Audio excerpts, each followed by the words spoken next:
I have just one question for you. At what point does love stop being love and start being management?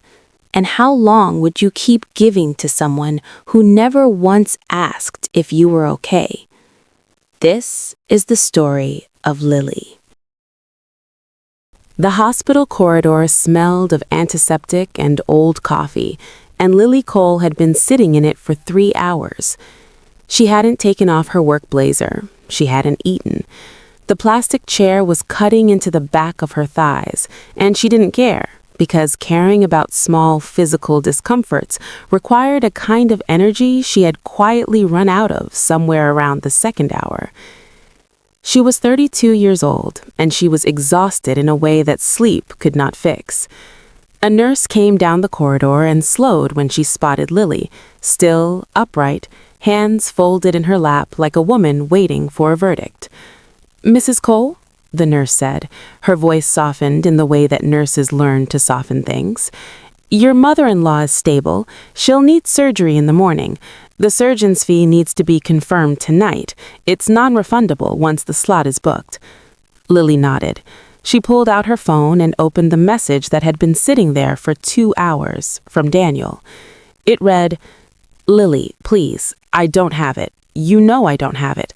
Just handle it. I'll sort you out. I promise." She read it twice, not because she didn't understand it the first time. She understood it perfectly. She had understood versions of this message for 3 years. She read it twice because she was giving herself one last moment to feel what she felt before she did what she always did. She opened her banking app, she entered the amount, she pressed send. The confirmation screen blinked at her. Done. She closed her eyes for exactly 4 seconds, then she put the phone in her bag, crossed one ankle over the other, and looked at the wall across from her. There was a notice pinned to a board. Visiting hours, 10 a.m. to 12 p.m. and 4 p.m. to 7 p.m. Someone had underlined the word visiting in red pen, as though they were tired of explaining it. Lily thought, not for the first time, that she understood that nurse, whoever she was. The exhaustion of explaining the same thing over and over to people who would not hear it. She was still looking at the notice when she remembered the first time she had heard Daniel's voice. Not his voice over the phone, not the voice he used when he wanted something, his actual voice, the one she had fallen so completely and helplessly in love with that even now, even here, even after everything, she could call it up in her memory like a song she hadn't asked to know. 3 years earlier, Lily's apartment had smelled of jollof rice and Saturday. She had been dancing in her kitchen, alone, earphones in, wooden spoon held up like a microphone, wearing an oversized t-shirt and no embarrassment at all. She was a woman who was fully herself when she was alone, which is either a blessing or a kind of loneliness, depending on the day. The knock at the door had interrupted the bridge of the song. She'd pulled out one earphone, patted over, and looked through the peephole. Daniel Cole was standing on the other side holding a single flower. She later learned he'd picked it from Mrs. Eze's garden on the ground floor, which was either charming or a red flag depending on who you asked. In that moment, she found it charming. He was tall, unhurried, and smiling the particular smile of a man who has never had to try very hard. She opened the door. "I know I'm early," he said. "You're 40 minutes late," she replied. He tilted his head. "Early for the next hour." She laughed. She had not meant to, but she did. He stepped inside, kissed her cheek as though he had always been allowed to, and the apartment immediately felt different, warmer, slightly less hers. At the time, she had thought that was love, the way a space changes when the right person enters it. She had been, in those early months, deliriously, dangerously happy.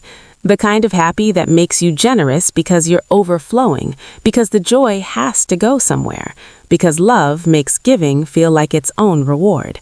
She paid for dinners without thinking. She sent him money when he was short between jobs. She didn't calculate, didn't tally. That was not love, she believed then. Love didn't do arithmetic. What she didn't understand yet was that love should still be able to count. 6 months after they started dating, Lily was packing boxes in her living room. She was moving to his place, they had decided, and her best friend, Diane Carter, was sitting on the couch with her legs tucked under her, watching Lily move back and forth with the expression of a woman who had a great deal to say and was working out how to say it without being told to mind her business. They had been friends since university. Diane was the kind of person who noticed things that other people chose not to notice, and she had the additional quality, sometimes useful, sometimes infuriating, of saying them out loud. "I'm not saying he's a bad person," Diane finally said. Lily paused. "But you pay everything. He's between contracts right now." "He's been between contracts since January," Diane said. "It's August. His industry is slow." "Lily." "What?" Lily looked at her steadily. "I'm your friend. I'm the person who was allowed to say the things that everyone else is thinking quietly. And what I'm thinking quietly is you pay everything. He accepts it easily, and his family already calls you twice a week with questions that sound a lot like requests." Lily went back to packing. The silence stretched between them the way silence does when one person is waiting for an argument and the other person has decided not to have it. "I love him," Lily said finally, "and that's enough for now." Diane uncurled from the couch and went to help with the boxes. She didn't say anything else, but she filed the conversation away, the way you file things you know you'll need to retrieve later. The first request came 8 months after they moved in together. On a Tuesday night when Daniel sat beside her on the bed with his phone in his hand and that particular tone in his voice, warm, already rehearsed, shaped carefully into something that didn't sound like asking. "So you know my sister Chloe," he started. Lily's eyes didn't move from her book. "What does she need?" He was quiet for a moment, surprised to have been arrived at so quickly. "Her final year fees," he said. "The deadline is Friday. She's been trying to sort it, but it's just—" "How much?" "80,000. Lily put her book down. She didn't argue. She didn't sigh. She picked up her phone and told him to send her Chloe's account details, and within 4 minutes the transfer was done. Daniel kissed her temple and told her she was incredible, and she nodded and went back to her book, and that was that. What she noticed and told herself didn't matter was that when Chloe called to thank Daniel, the next morning she called Daniel. Daniel accepted the gratitude with an easy laugh, and when he came to breakfast, he reported the call to Lily with a pleased smile, as though delivering good news, as though her money had simply passed through his hands and emerged on the other side as his generosity. Lily stirred her tea. She told herself it was a small thing. It was a small thing. Over lunch the following week, Diane asked about it. Not because she'd been told, but because she had a quality for reading Lily's face that Lily had long since stopped fighting. "Chloe called to thank Daniel," Lily said. Diane set down her fork. "Not you?" "We're married, it's the same thing." "It isn't, though." "Diane." "The money left your account," Diane said, not unkindly. "The gratitude went to his phone. Those are 2 different accounts." Lily looked at her plate. "Can we not do this today?" "We cannot do it today," Diane said, picking her fork back up, "but we're going to do it eventually." They finished lunch. The subject changed, but the way Lily's jaw had tightened for just a moment, Diane noticed it, and quietly she began to count. The second request came 3 weeks later, then the third 2 weeks after that. They were not large, individually, a contribution to a cousin's wedding, transport money for one of Daniel's brothers who was visiting from the East, a small loan, always called a loan, always assumed to be a gift, for a medical bill that turned out to be a diagnostic fee for something that wasn't serious. What made it worse was not the money. Lily earned well, she could afford it in the narrow technical sense of the word. What made it worse was the texture of each request, the way Daniel always came to her with the request already shaped, already decided, the way you come to someone with a form you need signed rather than a question you need answered. He never asked, he announced. He would sit beside her, or catch her in the hallway, or wait until she was cooking, and he would say something like, "My brother Ryan, his shop got cleaned out. Thieves took everything last week. He needs 200,000 just to restock." And there would be a pause. And in the pause was the assumption. The money would come. The only variable was timing. If Lily hesitated, his voice would shift. Not to anger, not immediately. First to something softer, something disappointed, something that sounded a little like a man letting her down gently. "I mean, I understand if you can't," he would say, which was not an understanding statement at all. It was a door held open so she could choose between walking through it and looking generous or staying behind it and looking selfish. She always walked through it. She told herself it was love. It was love for a long time. One Saturday morning, she came into the kitchen to find him standing at the open fridge in his boxers, staring into it as if the fridge had personally offended him. "There's no juice," he announced. She was in the middle of ironing, eating toast, and reviewing a client proposal on her tablet. It was 6:45 in the morning. She had a presentation in 3 hours. "There should be mango in the—" "I don't want mango," he said. "I want the orange one, the one with the yellow cap." She looked at him over the tablet. He was still staring into the fridge with his arms folded, 37 years old, healthy, standing 4 feet from the front door. "Daniel, I'm leaving in 20 minutes. He shrugged. "Just send money to the corner shop when you get to the office. They'll bring it before I leave for the gym." He wandered back to the bedroom. Lily stood in the kitchen for a moment, alone with the hum of the fridge and the smell of her cooling toast. Then she opened her phone and sent 500 naira to the housekeeper with a note to buy juice. It took her 11 seconds. She stood there for another 30, wondering why those 11 seconds felt like the most tired she had ever been. He came home that evening to find dinner on the table. She had cooked it after working 8 hours and sitting in traffic for 90 minutes. He sat down, served himself, ate half a plate and said, "The stew is a bit salty today." Lily said nothing. "I'm not complaining, just for next time." She cleared the table, washed the dishes. He watched television. She went to bed before him and lay in the dark listening to the sound of the TV through the wall and thinking about nothing in particular, which was the mind's way of thinking about everything it couldn't afford to say. Hi, I'm Lily, and as you know, this is my story. I would really appreciate if you take 2 seconds and just hit the subscribe and like buttons.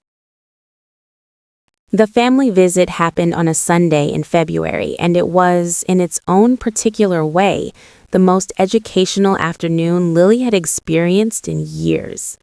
Daniel's mother, Mama Cole, arrived first with 2 of his sisters.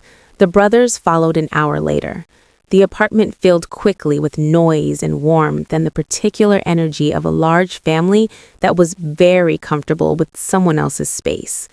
Lily had cooked. She had done this without being asked, without being thanked in advance, and without anyone noticing the 4 hours of preparation behind the spread on the table.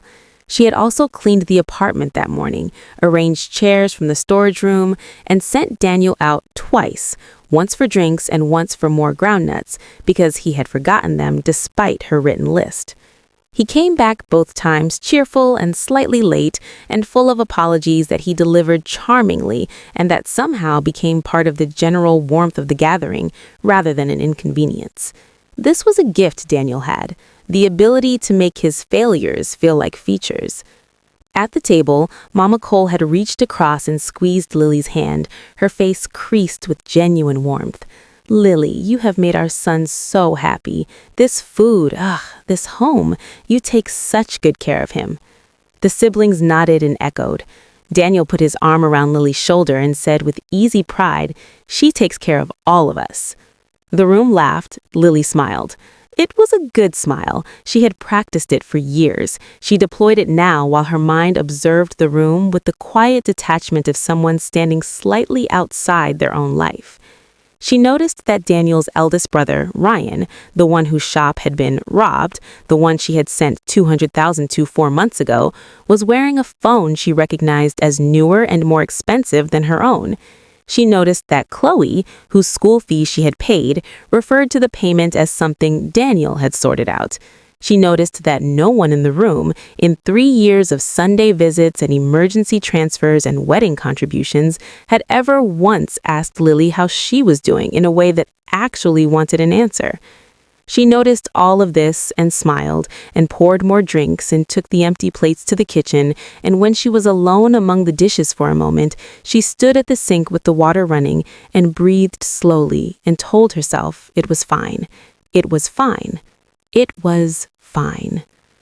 That night, after the family had gone and the apartment was quiet, Daniel was already in bed scrolling his phone when he mentioned, in the same tone you might mention the weather, that his uncle wanted them to contribute to his son's school examination fees, $30,000. Lily was at the mirror removing her earrings. She didn't turn around. "Which uncle?" she asked. "Uncle Ray?" She set one earring down carefully. "The one with the 3 commercial buses? The business isn't doing well. And the petrol station?" There was a pause.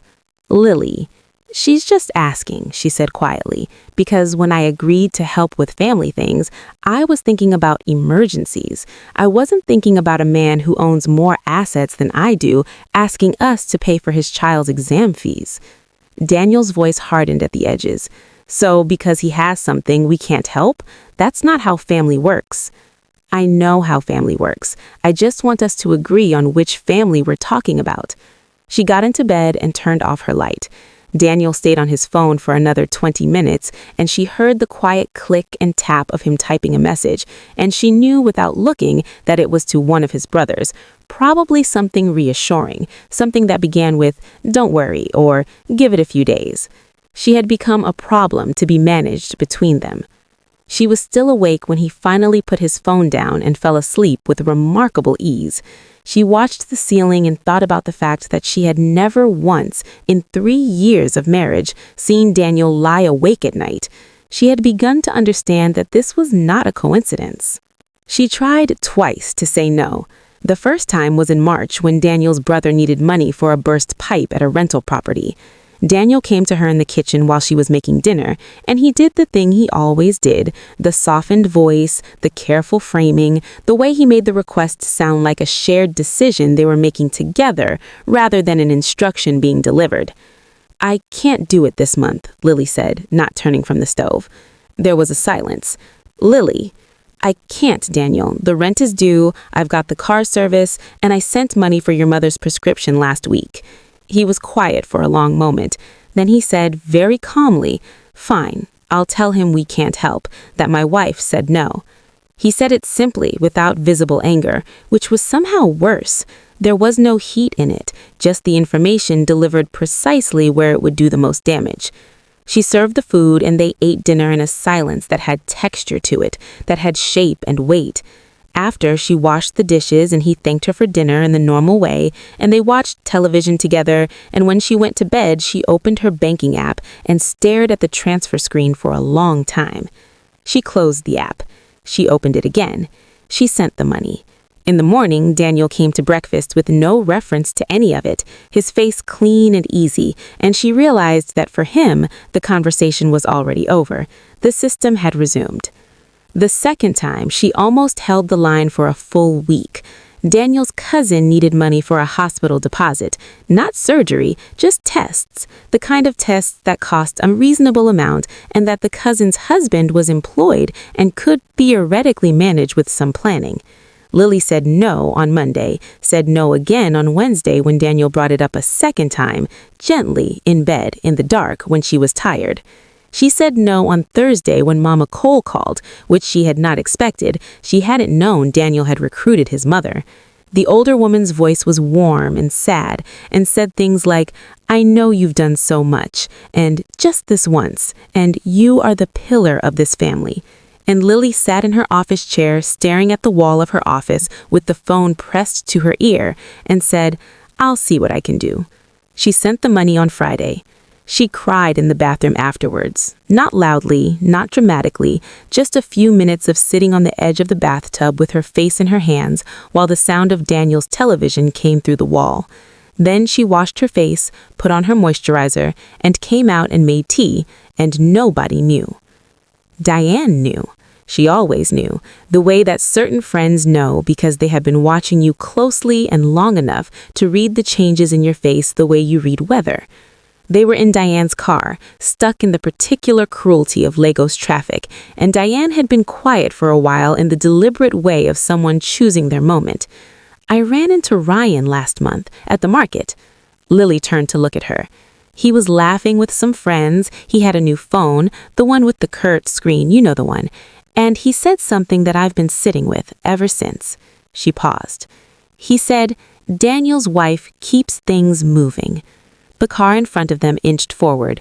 Lily looked back at the road. "Keeps things moving," Diane repeated quietly. "Like your infrastructure, like a road or a generator. People talk. Yes, they do. And what they're saying about you is that you're useful." The words sat in the car between them. "You don't know what goes on in our home. I know what's happened to your savings account. I know you haven't been on a holiday in 2 years. I know you come to lunch and you look—" She stopped, started again. "You look like someone carrying something very heavy who has forgotten that putting it down is an option." "I'm handling it," Lily said. "Lily, you have been saying that for 18 months. Every time I bring it up, you say you are handling it. So I need to ask, what exactly are you handling it towards? What does better look like?" Lily opened her mouth and closed it, because the honest answer was that she didn't know. She had been so focused on managing the present that she had stopped being able to imagine a different future. The relationship had become a series of immediate problems to solve, and she had become very good at solving them, and at some point, the solving had become the whole of her life. "I love him," she said finally. "I know you do," Diane said. "That's why this is so hard to watch." Traffic broke, the car moved forward. Neither of them spoke for a long time. The fight with Diane happened in April, at the same coffee shop they always went to, at the small table near the window where the afternoon light came in sideways and made everything look more honest than you wanted it to. Diane had been, as was her habit, precise. "I've done the maths," she said, and she slid a folded piece of paper across the table. Lily looked at it. She didn't pick it up. "What is this?" "An estimate, based on what you've told me over the past 2 years. I'm probably undershooting." Lily unfolded the paper. There were figures in Diane's small, neat handwriting, a running total at the bottom. "This is my money," Lily said. The words came out flat and strange. "Yes? You went and wrote down my money on a piece of paper?" "I did it because you won't," Diane said. "Because every time you come close to seeing it clearly, you find a way to soften the picture, so I made it hard to soften." Lily folded the paper back up. "I didn't ask you to do that." "No, but you need it." "What I need," Lily said, and her voice had gone quiet and precise in the way it did when she was truly angry, "is for my friend to trust me to manage my own life. What I do not need is to be treated like a case study." "Lily, you sit across from me every week and you look at me like a problem you're trying to solve, like you're the only one who can see what's happening and I'm too blind or too weak to see it myself." She stopped. "I see it, Diane. I see all of it. I am choosing it. That's my right." Diane was very still. "Okay," she said. "I'm gonna go." Lily picked up her bag. "I'll call you when I'm ready to have a different conversation." She left the coffee shop. She didn't look back. She walked to her car and sat in it for 6 minutes without starting the engine, and then she drove home and made dinner and didn't mention to Daniel that anything had happened, because Daniel never asked. She didn't call Diane for 3 weeks.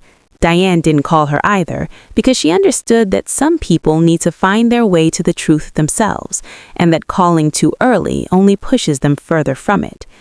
She found the truth on a Tuesday evening by accident, in a hallway. She had come home 40 minutes early because a meeting had ended sooner than expected. She didn't announce herself. There was no particular reason to. It was her own home. She dropped her keys in the bowl by the door and was walking toward the kitchen when she heard Daniel's voice from the bedroom. The door was not fully closed. He was on the phone, his voice low and easy and amused, the voice of a man fully relaxed in his own skin. "Don't stress," he was saying. "She'll handle it. She always handles it. You know how she is." Lily stopped in the hallway. She did not move. There was a pause, and then Daniel laughed softly at something said on the other end. "No, I'll talk to her. She just needs to feel like it was her idea. You know how it works. Just give me a couple of days." Another pause. His voice dropped a register, became almost fond. "Between us, I think she actually gets something out of it. Makes her feel important, like she has a purpose. You know, some people are just built that way." He laughed again, warm, easy, the laugh of a man who had figured something out. Lily stood in the hallway for a long time. She was not sure how long. The apartment was very quiet around her, just Daniel's occasional voice on the phone, the sound of traffic from the street below, the faint tick of the kitchen clock. She was aware of her own breathing.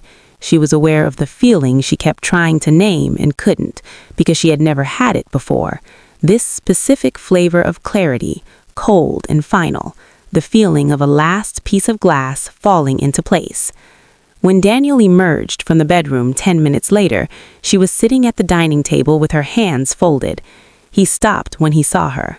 "Hey, you're home early. Why didn't you call?" "I didn't think I needed to. It's my home." He read something in her voice, and his eyes sharpened slightly, though his face stayed easy. "You okay?" "I'm fine." He moved to the fridge, opened it, considered it. "Oh, by the way, Mom called today. She needs that procedure done before the end of the month. The doctor already has a slot, but we need to confirm the payment tonight, otherwise." "No," Lily said. He turned around. "What?" "No," she said again. The word was the same size the second time. She was not going to raise her voice. She was not going to raise her voice. Daniel came to the table slowly. He sat down across from her and looked at her with the expression he reserved for serious conversations, earnest, reasonable, ready to explain. "Lily," he said, "this is my mother. It's not elective. She needs. You have 4 brothers. 4 living, working, employed brothers. Why is it always me? Because they don't have. What they don't have is a wife who says yes every time." The words landed. She watched him absorb them. He leaned back. "I don't know what's gotten into you lately. You've been different. You're making this about something it isn't. I heard you on the phone." The room changed. Daniel's face changed too. Not a lot, not dramatically, but there was a micro-adjustment around his eyes, a very small recalibration. He recognized the thing that was happening now. "Daniel, you said I do it because it makes me feel important." She kept her voice steady and level. "That it gives me a purpose, that I'm built that way." He opened his mouth, closed it. "I want to ask you something, and I want you to think carefully before you answer. Do you believe that? Do you actually believe that about me?" The silence stretched. She had asked him something he couldn't charm his way through, rephrase into something easier. She had asked him to be honest, which is, she was realizing, the thing she had least often asked him of. He looked at the table. He looked at the table for a long time. He looked at the table for a very long time. "I didn't mean it the way it sounded," he finally said. "But you said it," I replied, without thinking, in the middle of a laugh. "That's the most honest anything you've said to me in a long time." She stood up. She picked up her bag. "Where are you going?" he asked. "Home," she said. "To Diane's for the weekend." She picked up her keys. "You should call your brothers about your mother, all 4 of them. Tell them it's their turn." "Daniel." But she was already at the door. She opened it. She didn't slam it. She closed it behind her with a small, quiet click that was somehow louder than anything she could have said. Diane opened her door at 10:30 at night and found Lily standing in the corridor with a weekend bag and the expression of someone who has been walking a long distance and finally arrived somewhere. "I owe you an apology," Lily said. Diane stepped aside. "Come in." She made tea. Lily sat at the kitchen table and began, slowly, to talk. Not the managed version she usually offered, the one where she smoothed out the difficult parts and maintained the appearance of someone who had things under control. The actual version. All of it. The phone call, the list she'd made in her study, the running total she'd calculated 3 weeks ago, and then folded up and put in her bag and refused to look at again.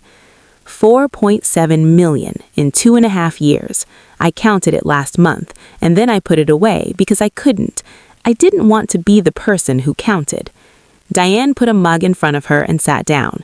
She didn't say anything immediately, which is the right thing to do. Some things need a little space before they can be responded to properly. He said I do it because it makes me feel important, Lily said again. And the worst part, the part I can't stop thinking about, is that for about 30 seconds I asked myself if he was right. I sat in that hallway and I thought, is that what this is? Is that why I keep doing it? She looked at her hands. That's how far in I was, that I was starting to believe his story about me. That's what that kind of relationship does. It replaces your story with theirs, until you can't remember which one was true.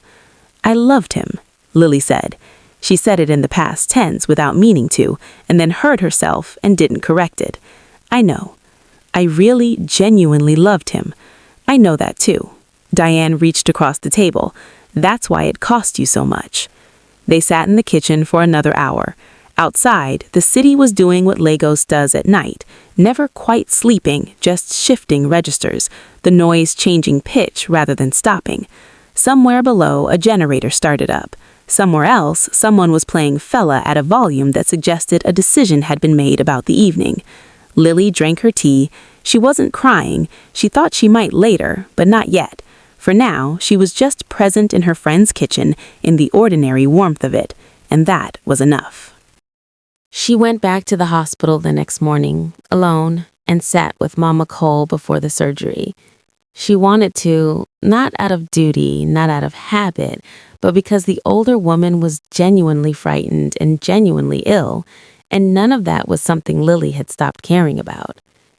They sat together in the recovery prep room, and Mama Cole held her hand and said, with unusual quietness, "You look tired, my daughter." "I'm fine," Lily said. "No," the old woman shook her head slowly. "You are not fine. You have not been fine for a while." She was quiet for a moment. "I have not been asking." Lily said nothing. "I take from you," Mama Cole said, "and I tell myself it is because you are family, but family is not only what you take. I know this." She squeezed Lily's hand once. "I am sorry, my daughter, not for the surgery, for all the times before it." It was the most honest thing anyone in Daniel's family had ever said to her. Lily sat with it. She didn't cry. She pressed the older woman's hand back and said, "Rest. The surgery will go well." It did go well. She waited until the doctor confirmed it, then she called Daniel to let him know, and then she got in her car and drove, and didn't think too hard about where she was going until she found herself parked outside Diane's building, staring at the middle distance.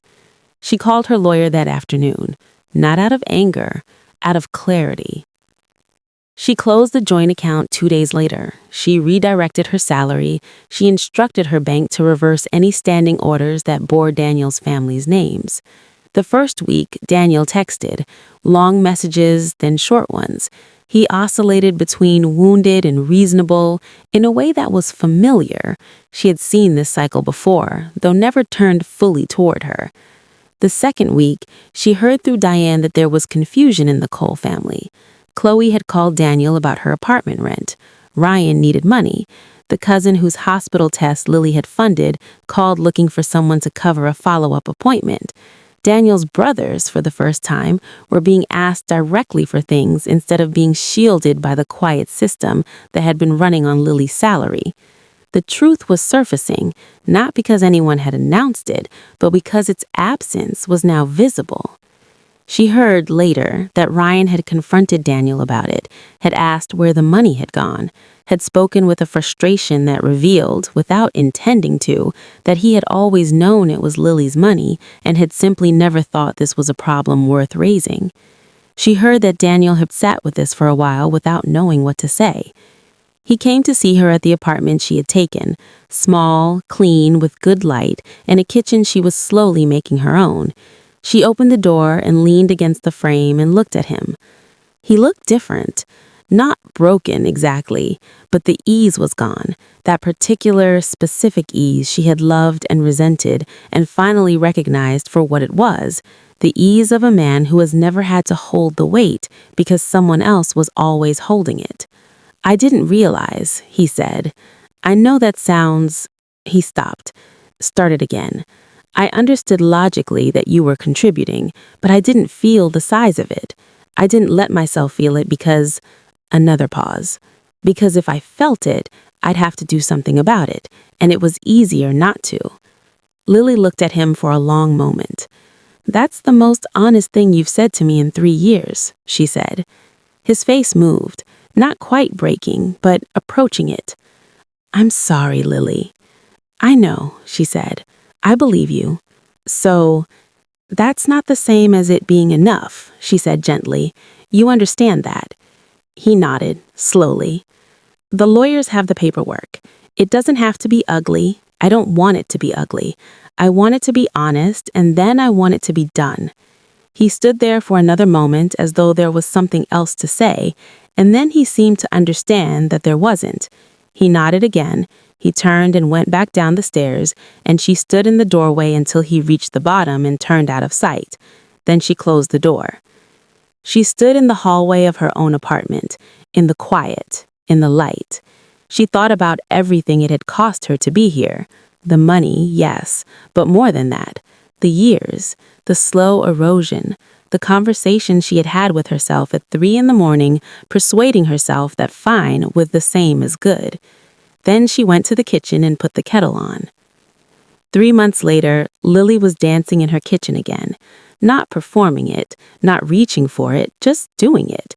The way you do something you've always done when you're in a space that belongs to you and no one is watching, and the music happens to be exactly right. She was making rice, and her earphones were in, and her hands were moving. Her phone buzzed on the counter. She glanced at it. A message from Daniel's number, which she had not yet deleted because she wasn't the kind of person who deleted things out of drama rather than necessity. The message read, "I went to therapy for the first time today. Not to win you back. I know it's past that.